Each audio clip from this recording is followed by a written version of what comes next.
Let's clap it up. All right, this is the Israelite School and the Universal Practical Knowledge, started at 1 West 125th Street out of Harlem, New York, under Commander General YAHANNA. This is a school where Blacks, Native Americans, Hispanics, Dominicans, people of color learn who they are, what they should be following, and who their true culture is. Today's class, we're going to be getting into some of the foundations of teaching a child. You know that when we first come in, and when we first come in with our parents, and when we're raised, you know, most of us were raised Christian. You know, a lot of us didn't. And when we raised Christian, the first thing we know is that we are African American.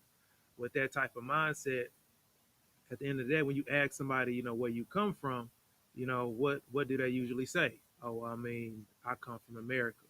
You know, I don't, you know, they don't know too much of their actual history, their heritage. But let's say you ask someone that is, you know, African or, you know, Chinese, he can give you the rundown.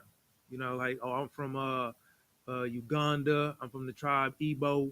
You know, I got this. He can give you the rundown of everybody who he is. But you ask somebody that's, you know, Black, Native American, not too much can tell you as far as who their grandfather was, if they even know who their grandfather was due to slavery. So let's kind of get into it. You know, when we first thing the Most High wants us to do is to teach. Wants to teach our young ones. You know, give me Deuteronomy 4 and 10 if you could. Matter of fact, now give me Deuteronomy 6 and 7. I'll try to get straight into it.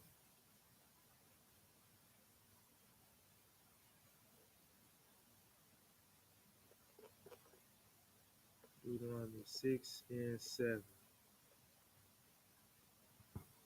Not one con.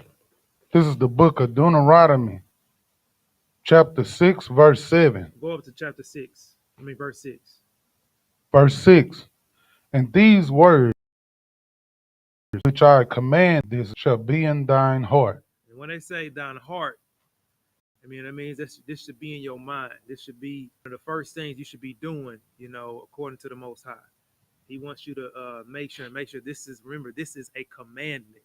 This is not something that you should be doing. This is a commandment. Go ahead and read that out. Verse 7.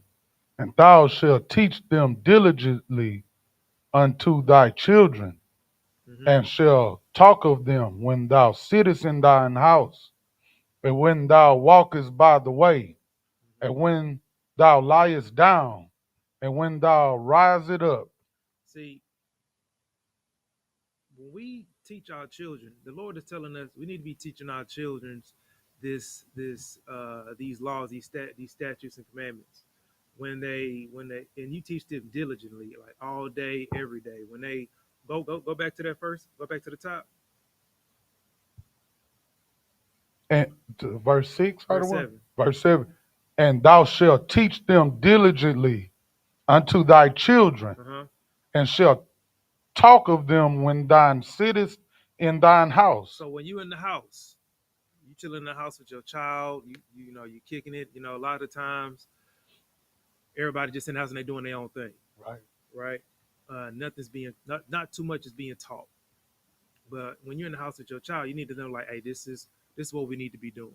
This is what you need to be eating. These are the laws and statutes of our past, the unclean foods, the other nations that you shouldn't be dealing with. You know, don't be bringing no what you call it, colonizer to the house. Right. You know, this is the time when you teach your children, don't be dealing with other nations That's right. as far as dating other nations. Go ahead and keep reading. And when thou walkest by the way. So when y'all out, y'all walking around and you seeing stuff amongst, in the street. Let's say you riding around in a car with your little ones, and you seeing things out. Sometimes you'll see like homeless people or stuff like that, and they may ask you questions like, "Hey, Papa, Mom, like what? Why is he in this situation?" Don't sugarcoat stuff for your kids. Right. You don't want to sugarcoat anything. You want to tell them the truth because a lot of times these kids can see when you lie to them. That's right. They can see when you sugarcoat things. And what they do, and when they see you sugarcoat things, they might come across somebody that they feel is teaching them, telling them the truth. They may hear what you say, and they're like, you know what, I feel like they not telling me the truth. Let me teach to this stranger or this person that, that could be outside the nation, be teaching them all types of stuff. Right. That they feel like they go, what you about to say, out? If I may, I don't want to Uh-huh. like it also teach them to like be soft on things. Exactly. Like I was watching this thing. It's about their okay. It was when that boy Ray J was in that he was talking to Cam Newton, Mm-hmm. and he kept on telling Cam Newton, "Hey, is there something wrong with being gay?" Instead of Cam Newton saying, "Yeah, there's something wrong with that," he kept going, "Nah, it's nothing wrong with that." Exactly. You get what I'm saying? Exactly. Yeah. Exactly. That's the type of stuff that happens. So instead of you teaching them like what you said, like, hey, it's wrong, you shouldn't be doing that, you got somebody else saying, oh no, it's okay. It's all right. You can live your life. You can Right. you can do whatever you next thing your offspring, your lineage is gone. It's dead. That's right. You know what I mean? Because now your seed, he went over there, he want to take the rod. He's a rod smith now. Wow. You know what I mean? So it's done. That's why, like I said, when you in the house, teach them. When you walking around and you seeing stuff around, you see, like I said, like some dudes holding hands, and like, hey, why they doing that? Like, hey, that's wrong. They shouldn't be doing that. The Lord That's right. says, don't do this. The Lord said that this is an abomination. The Lord says you need to tell them, the actual truth of what's going on. Right. Go ahead, keep reading up. And when thou liest down, and when thou risest up. Hey, when you take them when they laying down in the bed, even just let them know like, hey, this is also what goes on. This is what we saw today. What you learned today, what you speak about that type of stuff. Regurgitate what they learned so they can keep in their mind of what was what. Man, that is like some of the hard things that we don't do as parents sometimes. But a lot of times we didn't even know because some of us wasn't even taught that. Right. Because a lot of us we dealing with oppression so much. First thing we're trying to do is get these bills paid. That's right. We trying to keep the lights on. So as soon as we get to the house, we tired. We hitting the bed, That's right. eat some, get in the bed. You know what I mean? Right. And then as soon as your kids come with you with something, you like, hey, go to your mama. Yeah. I ain't got time. I got a headache. I've been dealing with all these, all these Edomites, these white people, all that. Go to your mama. I ain't got time to deal with you right now. Yep. Let me watch this game with her, But you got to think about, like, they coming to you for a reason. They could be telling you something that happened that they need to talk to you about. Right. That is prime time in the house. We need to talk to these kids and let them know, like, hey, this is what it is. Go ahead. One thing I've been learning, either one, sometimes like when you on to doing something Hmm. real important, sometimes you gotta do something that sucks. You get what I'm Yep. saying? It might Yep. not feel good. It's not gonna make you feel comfortable, but Hmm. it's important. So you Yeah. have done. So you might have to take, like you say, when you tired and stuff, just take go that extra mile to still instill that in your children's. Yeah. Right. Hold on, Sorry, real quick.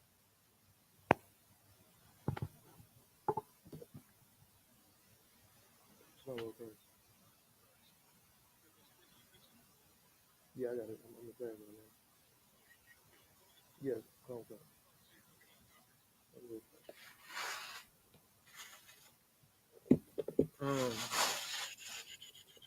Then also, yeah, you want to take those times in the house, like I said, when those kids coming to you and for advice, or you don't want to throw that time away.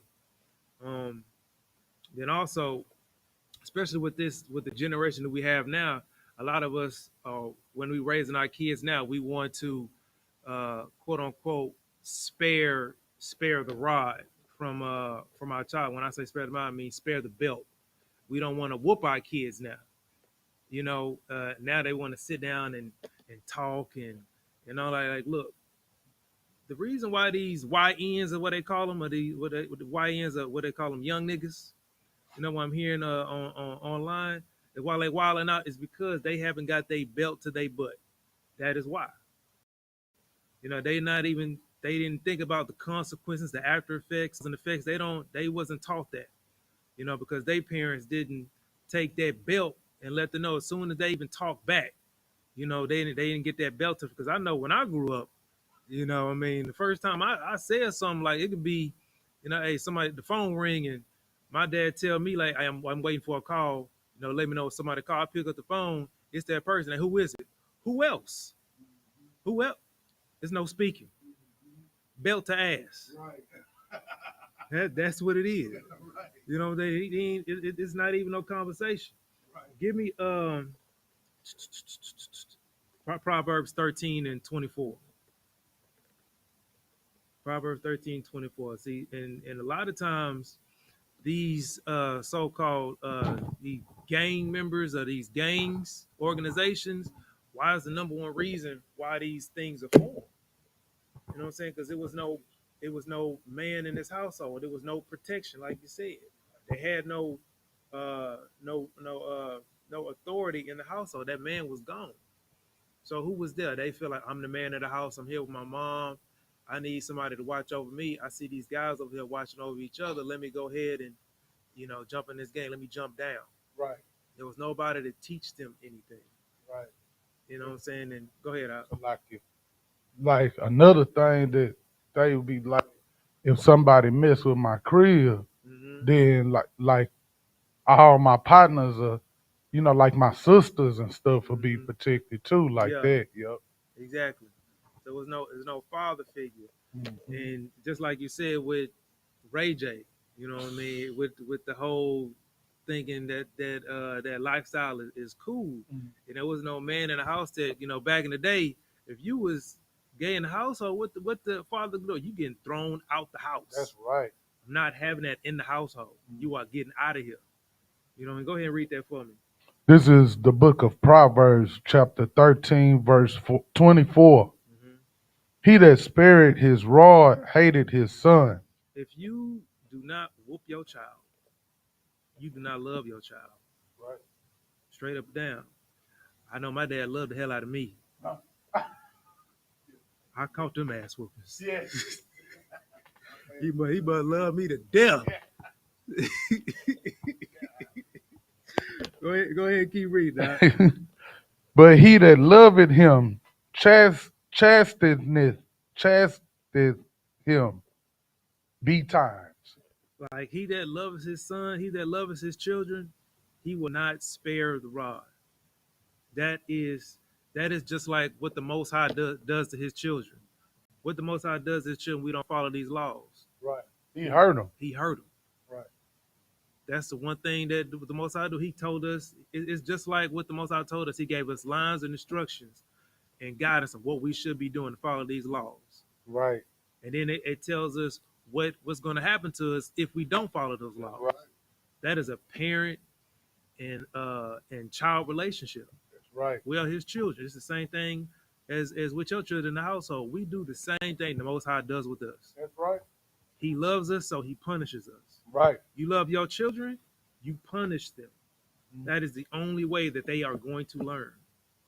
The only way. Give me Proverbs 19 and 18.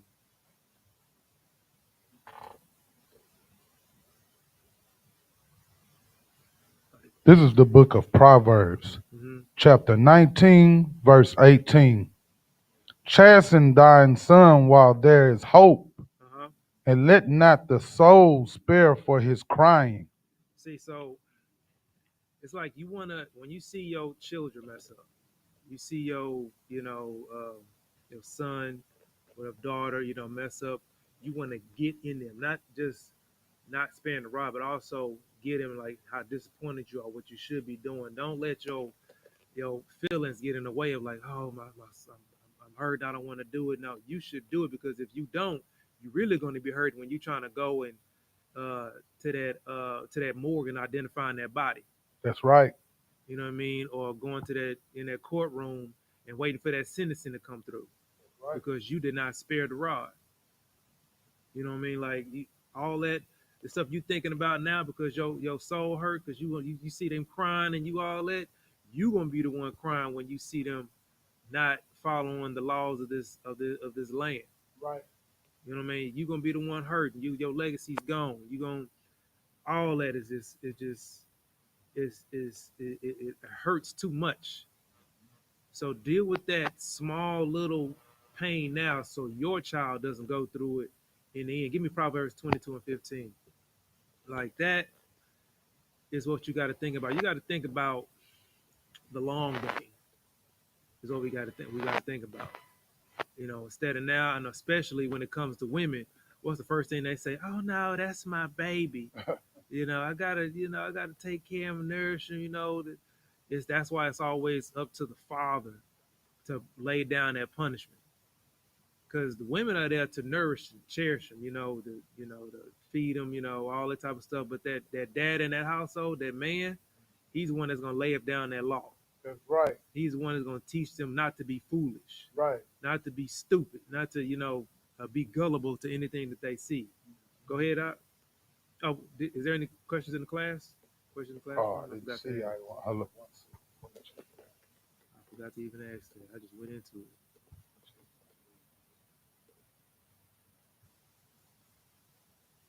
No questions online? No, I don't see none either. Okay. Go ahead and read that for me. This is the book of Proverbs, chapter 22, verse 15. Foolishness is bound in the heart of a child, but the rod of correction shall drive it far from him. Children are gonna be children. They gonna, the first thing they're gonna do is do something stupid. That's just what they supposed to do. They come in and it's like what I heard somebody say. It's like when you have a child, it's like seeing your heart outside of your body, running around, and your best thing you're trying to do is run around trying to protect them. That's pretty much what they are. But that belt is the one that knocks that foolishness out. That's why when you go to the hood, go in the neighborhood, you see 30-year-old or 40-year-old people still walking around the neighborhood, like they did when they was in middle school.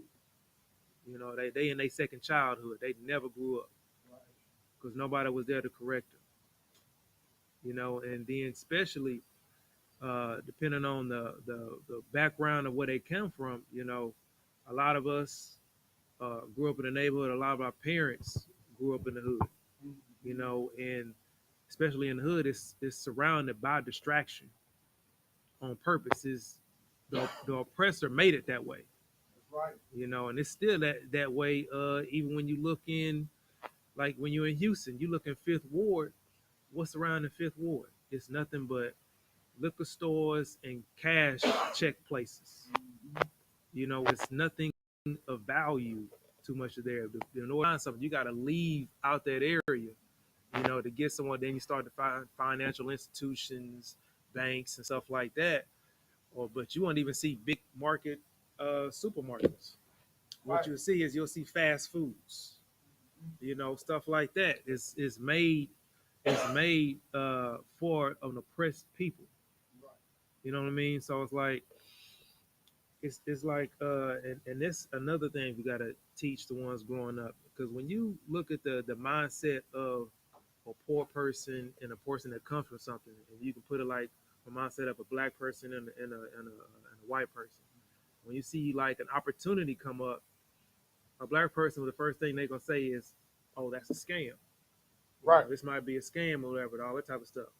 Somebody that comes from something going to say, "I know this is something of value. I just need to see where it is first before I, you know, make my decision."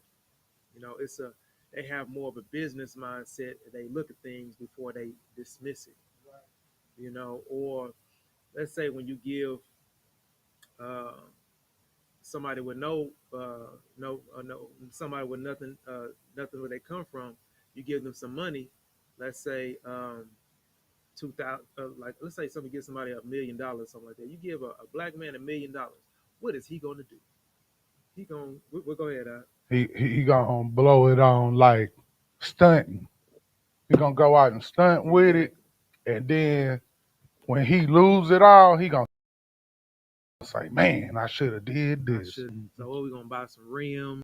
We gonna buy, you know, jewelry. Going to the club. You're gonna throw some out at the strip club. You know, you know the normal stuff. But let's say you give your colonizer. Let's say he come across 2 million, a million. What's the first thing he gonna do? I can tell you exactly what he gonna do. He's gonna buy a 25 year house mortgage. Then he's gonna put a couple. He's gonna put the other million in an investment that's gonna do 3 to 5% interest. So he's gonna live off that interest. And then what's that called? That's called FU money. That's what it's called. He's not gonna quit his job. He's gonna live off that interest. It's gonna be FU money. So when he comes to work and his boss say, "I want you to do something that he don't like," FU, I'm not doing it. When somebody tells him that he got to do FU, I'm not gonna do it. If somebody comes up with some other stuff, FU, I'm not gonna do it, because why? I have FU money. I don't have to do this. I'm just doing it because I just need something to do. That's right.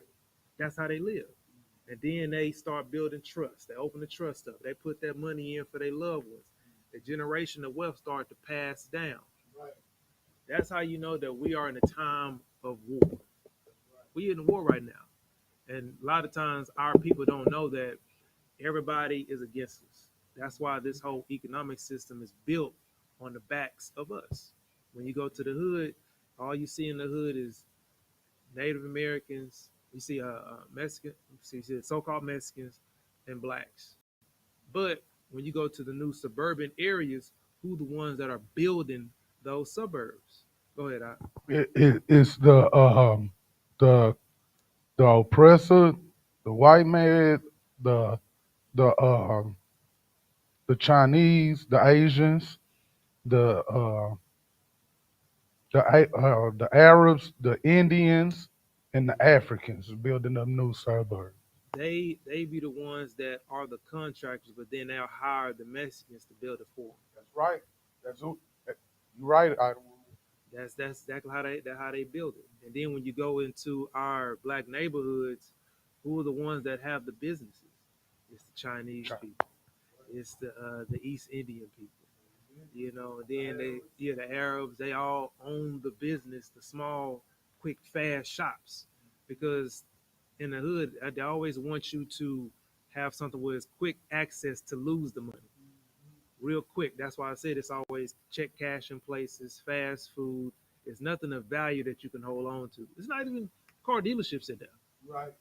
You always gotta leave the hood area, to go somewhere else of value. Then you start to see, the banks, the car dealerships, and all that type of stuff. Right. You start to see that. Go ahead, Al. That's because the people, they want to make the hood like a prison for people who don't have transportation and Exactly. things like that. They want to make it so hard for them to even get a foothold in the real race. You get what I'm Exactly. saying? Exactly. Yeah. You're right. So that's why they always have um, they always have a head start of everything. Is hard. So some of us are lucky to where our parents got out the hood, got in the suburb area, and they started doing well for themselves, and then their children start to see how they move, start to see okay, this is a good business aspect. This is how they start. But we still on the back end, we still behind as far as what our oppressor has already done. He's already got all whole bunch of houses, building subdivisions. He's already up there. So we just now started. We just now starting the generation of our kids going to college, finishing college. You know what I mean? So it's like, cause I know in my line, I'm like one of the first to finish college. My sister finished college. You know what I mean? But even though school is not the end all be all, that to succeed and all that, but that's just like these other nations, they already done this already. This is it's nothing to them. It's a part of their society. You know what I mean? All right, cool. Um, Looking into it. So, um,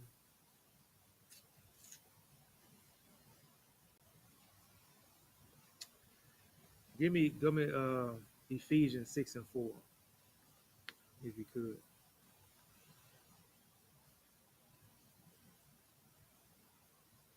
But when we also teaching our children the ways and the byways of doing certain things, we don't want to have uh, a tightened type of grip Right. on our children.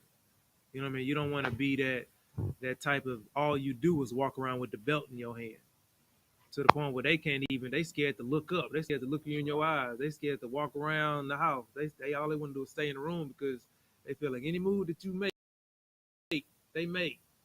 you on their ass. It's a way to handle it. Go ahead and read that for me out. This is the book of Ephesians, chapter 6, verse 4. Mm-hmm. And ye fathers, Mm-hmm. provoke not your children to wrath. Now you don't want to lead with just straight whooping child all day. I know a lot of the times back in the day, they would the father is dealing with so much stress and problems at work, to where he's being beat up mentally and physically by his job, by his oppressors at the workplace. But then he comes home and takes their wrath out on his family, and that right there can push your children out of the household, and then they start to see society as a different mindset. They just can't grasp on anything because they have this pain that they dealt with in the household when they grew up. Go ahead and keep reading up. Bring them up in the nature and admonition, ad, ad, admon, admonition of the Lord. You still want to have that nurturing touch, but also bring that leather strap when you need to. When you need to, go ahead and do what you need to do. Like one of the key things is you want to teach them wisdom. That's one of the things that's going to keep them occupied and keep them from doing stupid things. Wisdom is the key to everything. Even in the scriptures, it tells about how wisdom is going to you want to hold that onto you, and that is something that even King David did. I mean, King Solomon did. The first thing he did was he wanted to teach wisdom was a number one priority, and since wisdom was his number one priority, the Lord gave him everything else because he didn't look for, uh, riches and women and all that type of stuff. He wanted wisdom, and with wisdom, it comes everything. He learns how to lead his people, how to stop famine. How to deal with other nations that come upon your land. How to feed the poor. How to make sure in your country you don't have too many homeless people. I mean, there was times where the laws in the Bible to where if you got farmland and you growing like corn or something like that, you don't edge the corners of your stock, because if you got travelers or homeless people, they're able to pick it along the way when they're walking, so they can still eat. It's like you feeding the nation. That's like that is something that it's like brotherhood. It's like you teaching brotherhood to those that you don't even know about, keeping everyone fed,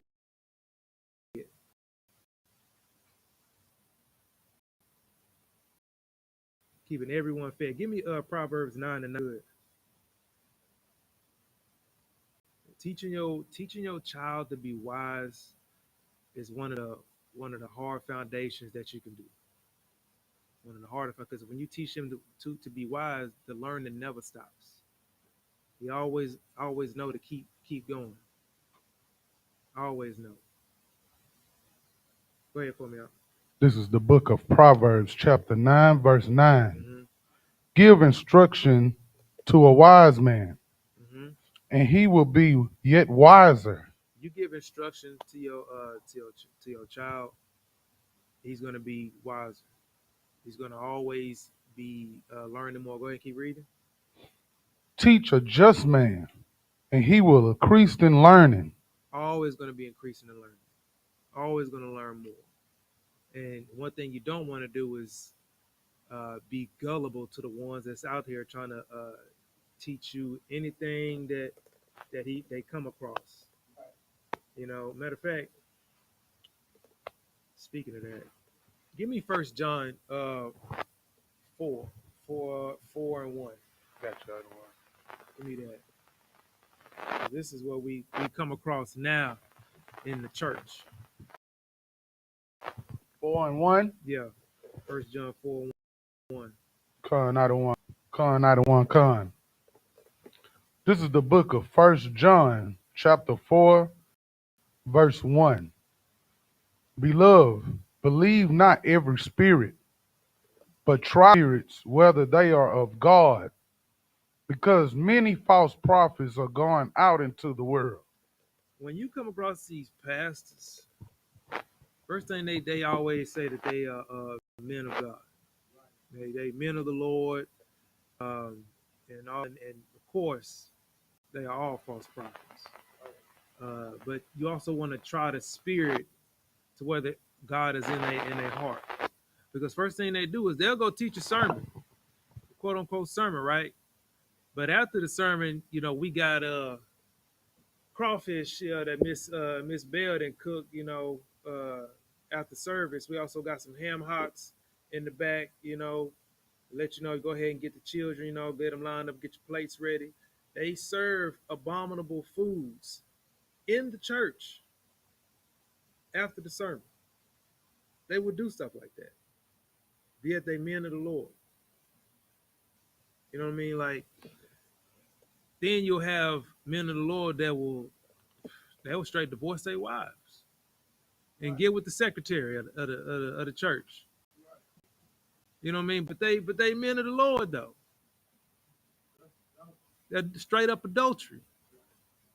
But they supposed to be your leaders. You know what I mean? Like, they sit there and tell you, like, the Most High loves everybody.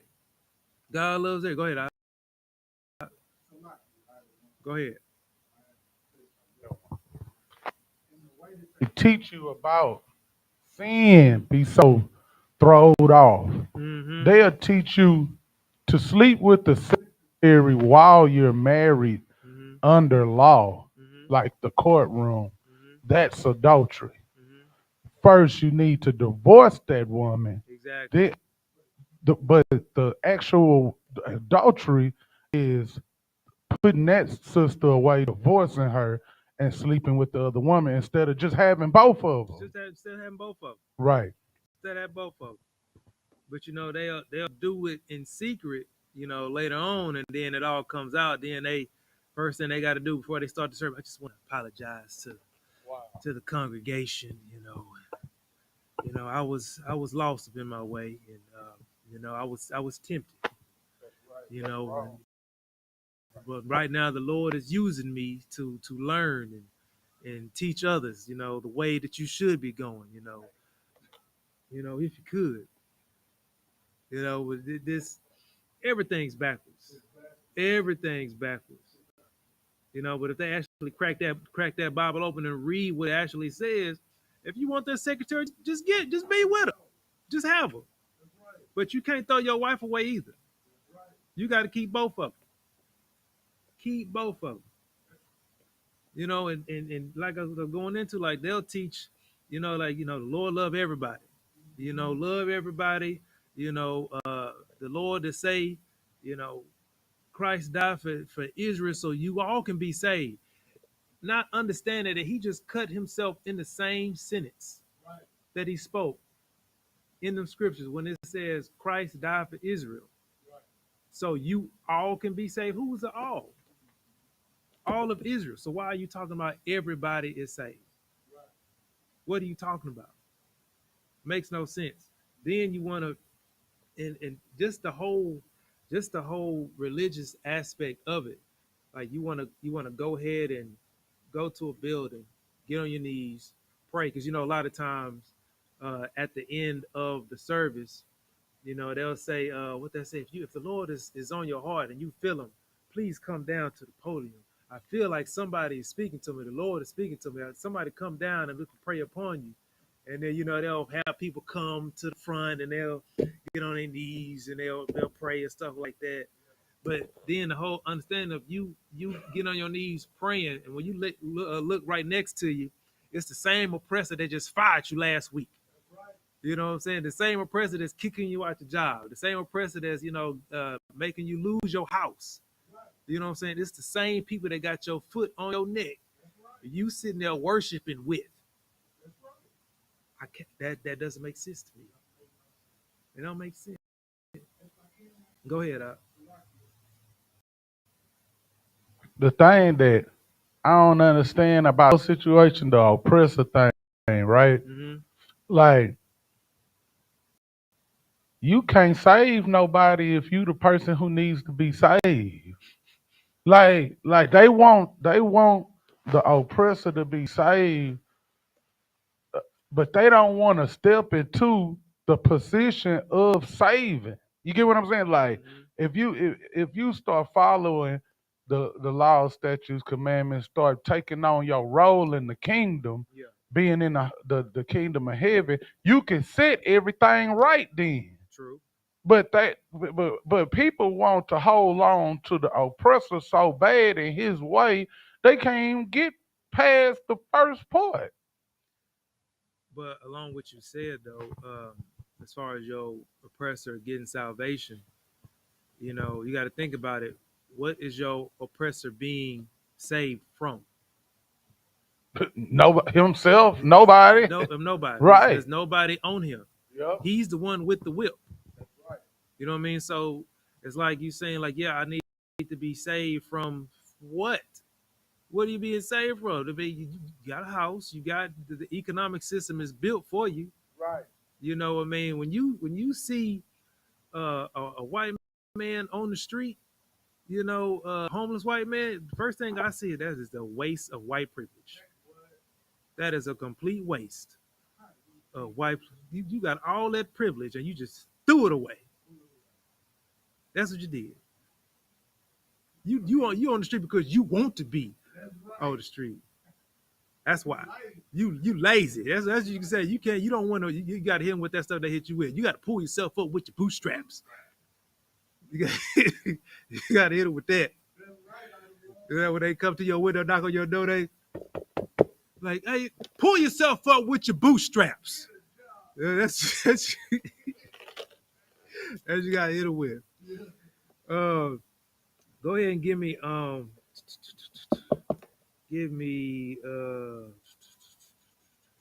me see.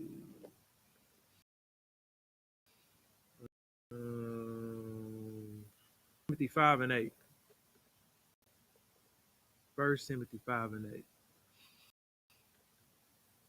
Like the Lord speaks about the type of men that don't, teach their children, you know, um, pretty much the Lord, the commandments, who they should be, those that do know. You walking around with this knowledge, but you don't teach your family anything. You don't do anything. Go ahead and get that for me out.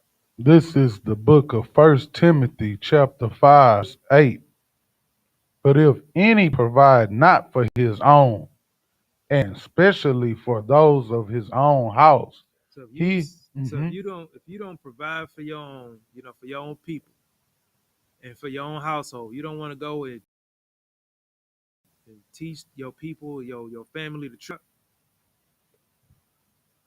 he hath denied the faith, and is worse than an infidel. You are the scum of the scum.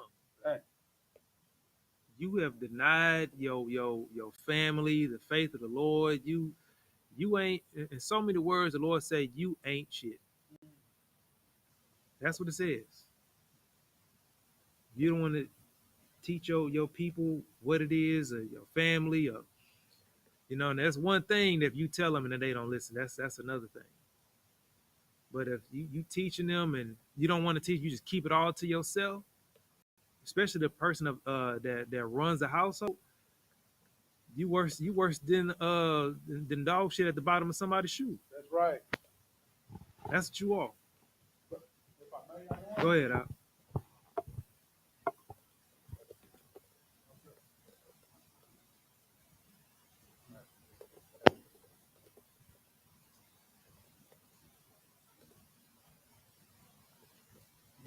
If I may add one, Uh-huh. like you got some people who read that and they think that, like women, they'll think that just mean that the man supposed to like provide money and stuff like that, Yeah. instead of like showing them how to be right in the Lord. Mm-hmm. And because the man can't can't provide money for her the way she want to, she'll treat him like trash. You get what I'm saying? I mean, when you read that scripture, it doesn't say anything about money. But when you keep reading that scripture, it says uh, denying the faith. Is faith money?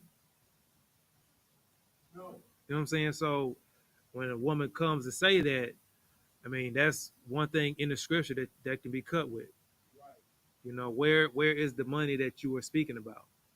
There's a lot of times where somebody will read scripture and their mind will take it, or not even read. They will, because a lot of times they don't read it. They'll hear from what their pastor say. So they'll hear what the pastor say, and their mind will take it straight to somewhere else, and not actually pay attention to what the scripture is actually saying. You know what I mean? So and then you gotta look what was the disciples doing? Stopped everything. They dropped everything. Some of them were working. You know what I'm saying? The Most High found what Peter, he was fishing, wasn't he? He was fishing and he dropped everything, and I will make you fishers of men. He dropped what he was doing. He dropped his business. He quit his business and started working, walking around with Christ. Where's the money? What was he providing the funds? What he started doing was he started providing for his own, which was his people, his household. He's teaching his household the faith. He didn't deny it. That's what he did. You know what I mean? That's one on one. You know. Let me see. Another one. Matter of fact, give me Proverbs 4:1.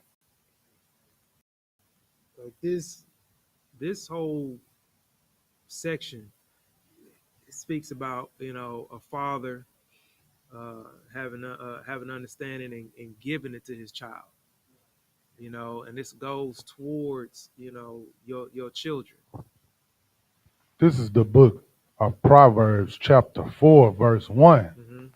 Hear ye, children, the instruction of a father, and attend to know understanding. Go ahead. Verse 2.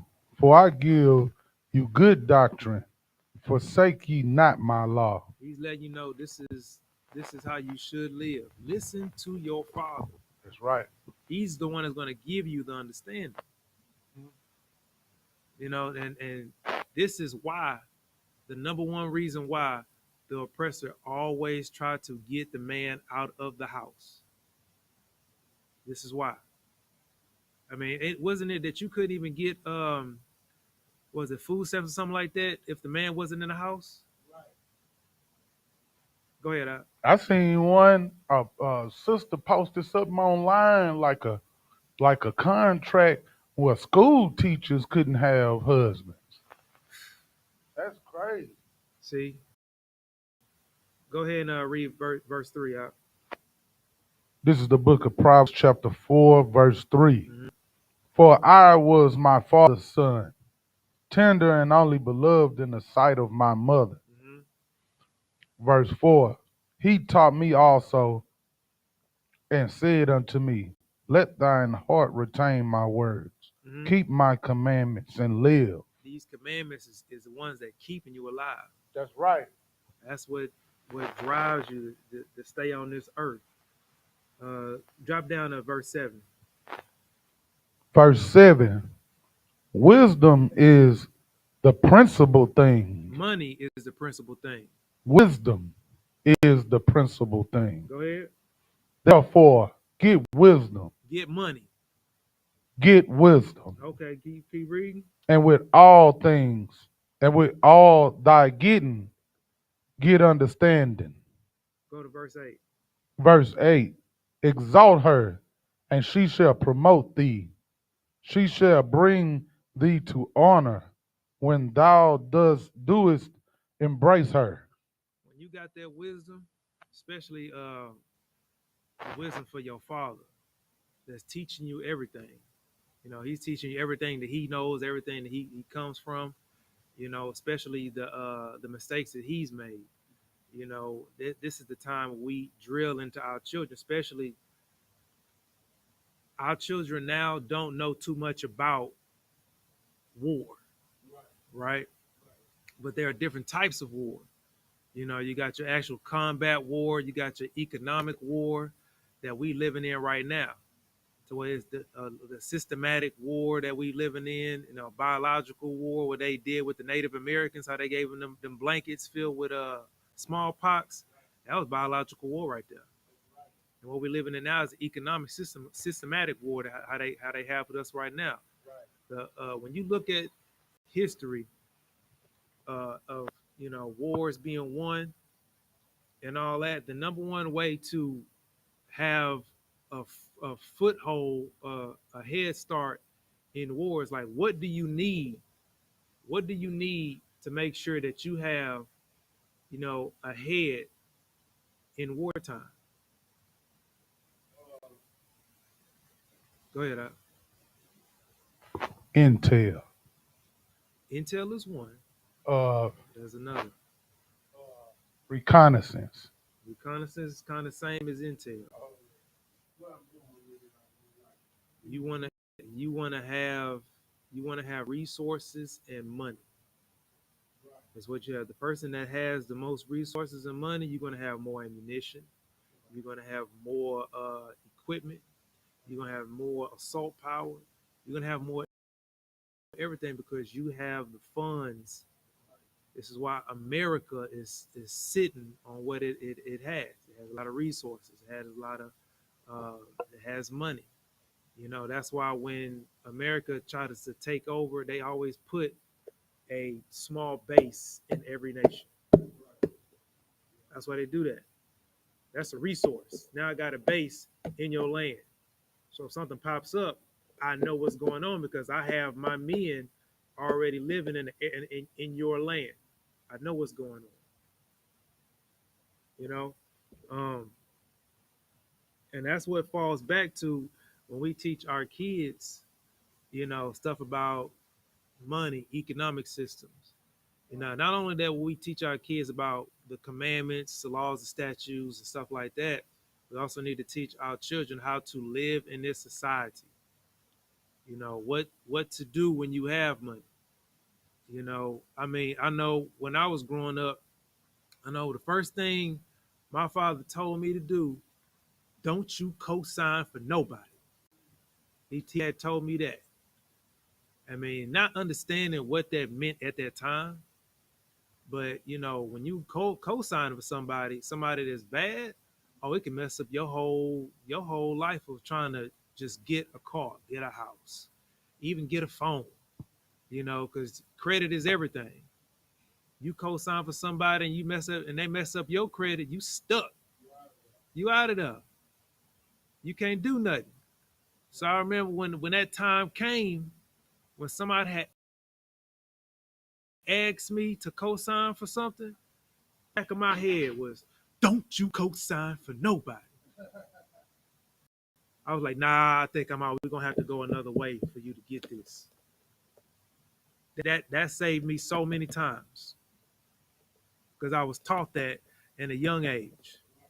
Because I always heard it, not knowing what it meant, but I always heard it. And then later on, when I grew up, I knew what it meant. You know what I mean? That's how you raise up a child. That's how you build the foundations of a child. Put those type of distilled moments in them. So when things pop up, they remember certain things. You know what I mean? And it saves them in the long run. You know what I mean? Like I said, like how to handle money, how to deal with anything. You know, how to handle situations, even relationships. You know what I'm saying? Because there's brothers that, you know, since they didn't have an example, even a man in the household, they didn't know how to deal with a woman. You know, that's fussing at you. Go ahead,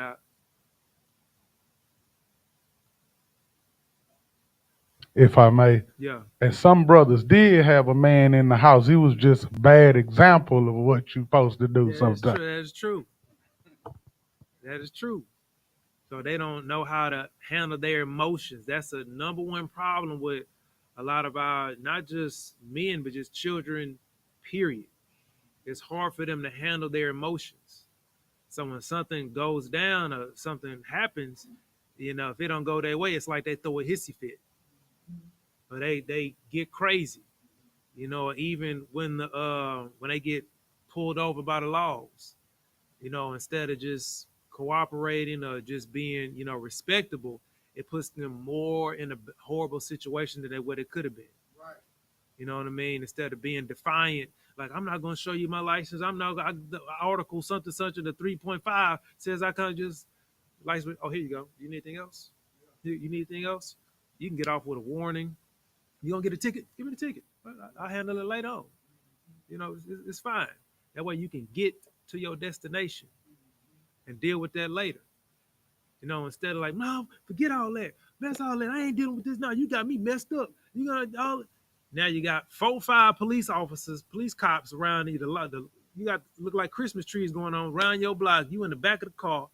Now you can't go back to work. Got let go. You know, because you've been missing too many days. Job don't know what's going on. They just know you missing all because you emotions.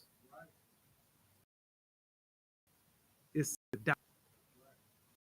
And it could all start by the foundation of how you was taught. How you was taught. You know, because I mean, not to get too much on the women, but women base everything off of how they feel, off of emotion. Men are what? Logical.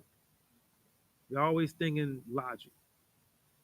What's the best way to get me out this situation instead of just, it's this stuff I'm dealing with. Oh, going through. I don't know what I'm gonna do. Like, okay, this has happened. What's the best way I get out of here? I got this over here. And I always think plan A, plan, that the right type of man that has that wisdom type of foundation. That's what we have. That's where you get that wisdom from.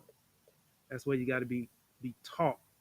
That's when a man that was not denied, uh, not denied he didn't the spareness of the rod was not given to him. And he will pass that down to the ones that comes under him. Matter of fact, give me verse 12 of that same. Yes, sir. Yes, sir.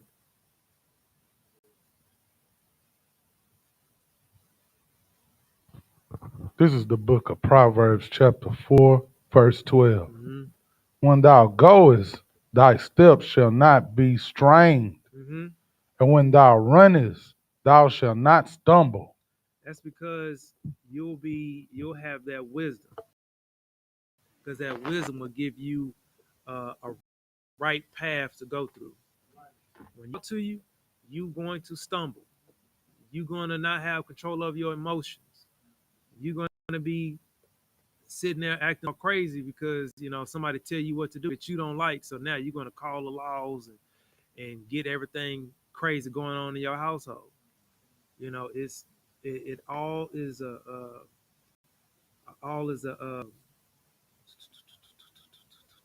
stumbling block. Drop down and give me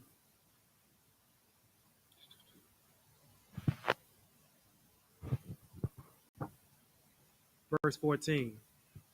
This is the book of Proverbs, chapter 4, verse 14. Enter not into the path of the wicked, Mm-hmm. and go not in the way of evil men. Go ahead, keep reading. Verse 15. Avoid it, pass not by it, turn from it, and pass away. Mm-hmm. Verse 16. For they sleep not, except they have done mischief, Mm-hmm.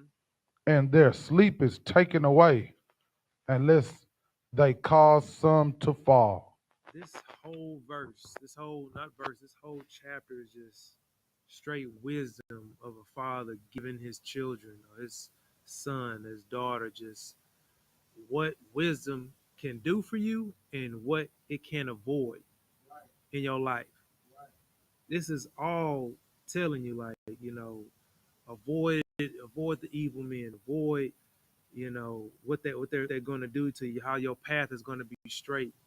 This is the same thing that the Lord gave us in the book of Deuteronomy when he told us to follow these laws and statutes and commandments, because this is what's going to happen. And if you follow this path, you're going to be ruling other nations. You're going to be controlling everything, but then it flips when it gets, I believe the verse said, if you don't follow this, these are the curses that's going to follow you. You're going to have a yoke of iron around your neck. You're going to be worshiping, you're going to have people that worship an eagle, people that come across a land that you don't know, that come far away, that don't speak your language. You're going to be worshiping, idol gods made from wood and stone. All these things that you're going to come across if you don't follow what the Most High is saying. It's the same thing the Proverbs is doing. The exact same thing. Remember this. Make sure we keep a foundation of build something under your children's feet where they can stand on. Give them guidance, give them wisdom, teach them something that they can always remember. That can be distilled in them. Because a hard head and a soft butt that can change a person. With that, pass the class officer. Is there any? Is there any questions in the online before I end it? Make sure I ain't or in the classroom. Nobody got any questions?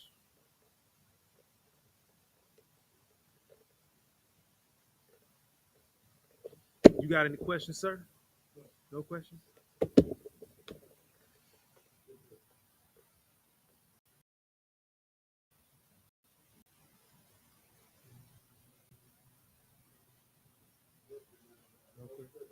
Okay, cool.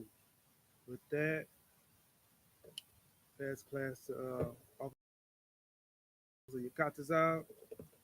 Security announcements.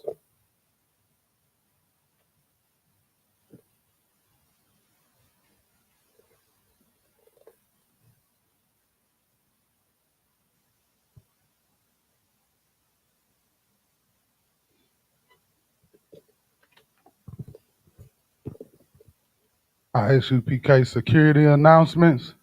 We are the I.S.U.P.K, started out of 1 West 125th Street, Harlem, New York. Rule for new brother or sister. When a new brother or sister comes into the school, they are off limits for 6 months. They are to be saluted only. They are here to shed themselves of the world. If they need transportation, the teacher will arrange it. After 6 months, if a brother or sister has an interest in a particular person, he or she must get permission from the head to speak to the brother or sister. There's another 6 months in which the brother and sister will court each other. After this 6 months period, the brother or sister will get permission from the head to marry. Tithes, which is a commandment. Numbers 18 and 21, Malachi chapter 3, verse 8 through 10, means tenth in the Hebrew, Mashariah. Every penny of any increase the Lord gives you, give the department or teacher, for priests, not mandatory, whatsoever amount you would like. Upcoming holy convocations.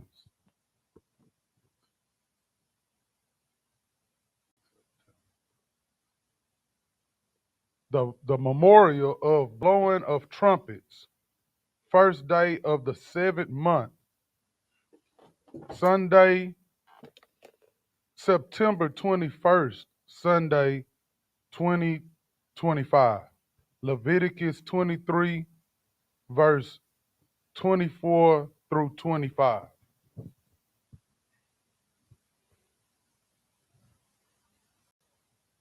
Check the bulletin board. If anyone wants to be a trooper in the school, to start wearing all black, boots, shirt, pants, headband, and scarf. And with that, that concludes the security announcements.